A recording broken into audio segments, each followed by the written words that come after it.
Hey everybody, welcome back to another edition of Rapid Recap. He is Steve Marik. I'm Zack Carpenter, coming to you live from SHI Stadium as the Huskers pulled out a 14-13 game, 14-13 win. First time they've won 2 straight Big Ten games since November 2018. First road Big Ten win since beating Rutgers in December 2020. Mickey Joseph said it was going to be street fight. That's what we got. And that was exactly right. It was a street fight. This game was won. It was just really ugly. Just an ugly game. A lot of penalties. Again, just ugly offensive play from Nebraska in the first half. But like Casey Thompson said after the game, things started settling down for them, and they hit some passes. The defense played lights out yet again. They did not allow a second half point. 2 straight games they pitched a shutout in the second half. 2 straight games of pitching a shutout in the second half. Miles Farmer, he picked off a pass, his 4th of his career. The very next play, Casey Thompson found Trey Palmer. Nebraska's a big play wide receiver from LSU for a touchdown that turned out to be the game-winning touchdown. Yep. So just an all-around great effort in the second half. They did it again.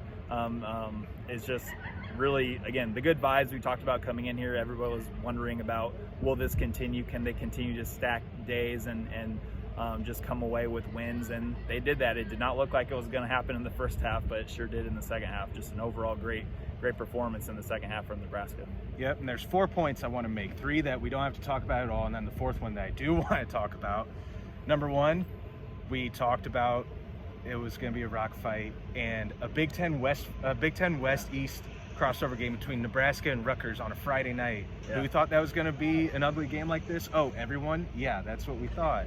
Number 2, that Casey Thompson to Trey Palmer connection is starting to become lethal. I didn't get a chance to ask Mickey Joseph, plan to ask him on Tuesday where this stacks up against that connection, Thompson to Palmer, where it stacks up against some of the best quarterback wide receiver combos that he's coached, but I imagine it's up there. Even if it's not number 1 or even number 2, but I'm sure it's in the upper echelon, and certainly in the upper echelon of the past decade of Nebraska football. Another one I'm interested to see, like we said, shut out in the second half by the Nebraska defense. Interested to see last week against Indiana, they had 51 total yards allowed in the second half. I'm interested to see what the exact total is when we get back up to the press box. I mean, number 1 thing that I look at was the total yardage, but the main point I want to hit on is something I asked about Mickey about and a couple players.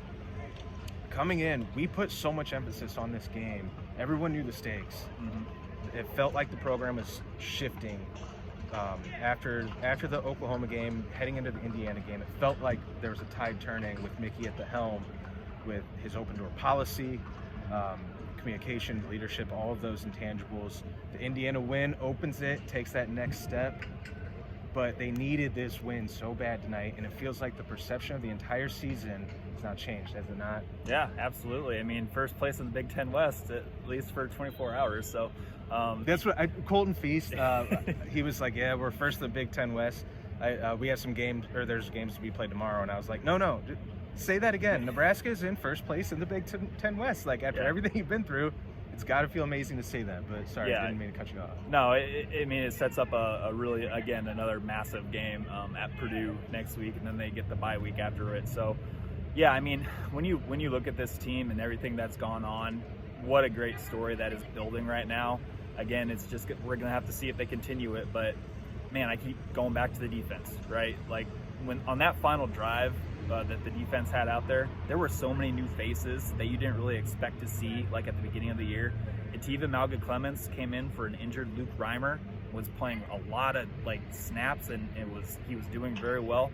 Malcolm Hartzog, a true freshman from Mississippi, has turned into a starting corner. Brandon Moore, who transferred from Florida State and Central Florida, he's a veteran corner, been through a lot of really tough injuries. He came in and played for an injured Quentin Newsome, who Mickey Joseph said was a little banged up, and that's why you didn't see him a lot in the second half. And yeah, I mean, it's just these kids are coming and playing well and believing in themselves, and it's fun to watch happen with a guy like Bill Bush leading the way, a guy like Mickey Joseph leading the way, And who knows what's going to happen the rest of the season. But right now, boy, enjoy it while it's happening right now. It's fun to watch. Well, playing well might be a relative term. Yeah, it's the true. defense is playing lights out really, really well. Yeah. Other than that, outside of that first drive in the first half, which was aided by, I know not to make excuses, but it was aided by a pretty obvious holding call. Maybe they still scored a touchdown that drive anyway. But outside of that, defense was phenomenal. Offense was really bad in the first half, completely different in the second half with, I called it, check down Casey. That first drive, he just checked it down to Anthony Grant over and over, and it moved the ball. But 14-13.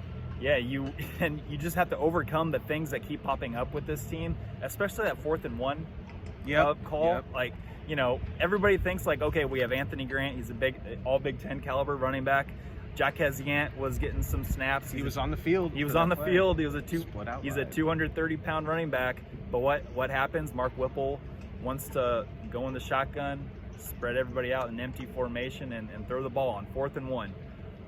I don't know about you, but I think the entire press box where we were watching the game and working from was like, what are you doing? That is an absolutely terrible call, and I think it actually was a terrible call. Yeah. Now, Casey Thompson defended it in the post-game interview. He said that, at first when the call came in on that specific 4th and 1 call, Casey Thompson said that he didn't really think that was the best thing, but once Rutgers came out on defense, he said that, okay, we got matchups right here. But at the end of the day, it fell incomplete, and Rutgers got the ball again. And it just reminded me it's always something with this program, whether it's the onside kick at Northwestern or right here at Rutgers with the 4th and 1. But it all worked out at the end. Nebraska won the game, and they are sitting first place in the Big Ten West. Yeah, so I was careful not to call it a bad call. I just didn't understand the call, and that's why. I mean, for all the reasons you just said, I don't need to rehash it, why I didn't understand the call. So that's why I wanted to ask Mickey. Sam McEwen asked him first, and I asked a follow-up of, just take us through the mindset. And I think, Mickey, I didn't catch his full answer. It's a really quiet press conference. He was it irritated quiet, me. So I didn't catch his entire answer. I'm going to have to listen back, but I'm pretty confident they said it was something with the coverages they saw. Yeah. So I wanted to at least hear the explanation of why that call was made. But like you said, that play is something that last year's Nebraska team probably doesn't overcome. This year's Nebraska team does overcome.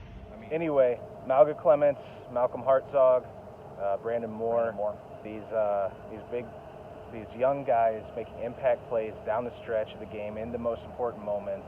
It's just another difference that it feels like there's just another thing that's different about this program is the young guys making plays like that. Like Mickey Joseph said, like the coaching staff said after the Oklahoma game, we're going to give the younger guys opportunities to go make those plays, and they did tonight in those opportunities. And the entire perception about this, the entire perspective of this season changes now with this win. Got Purdue coming up, Illinois, Minnesota. It's hard not to be excited about where this season's going to go. Now that they seem to turn things around, they're 3-3 now, 2-1 in the Big Ten, first in the Big Ten West until Saturday at least. Yeah. But Nebraska football is first in the Big Ten West. That is a statement. That is a fact. And now they will head back to Lincoln with a winning streak in the Big Ten, and we'll see if they can follow it up with a third straight win against Purdue next week. We'll have coverage of tonight's win and coverage of the Purdue game all week at nebraska.rivals.com and on the Inside Nebraska YouTube channel. So make sure you're subscribing, and we will see you guys again the next time.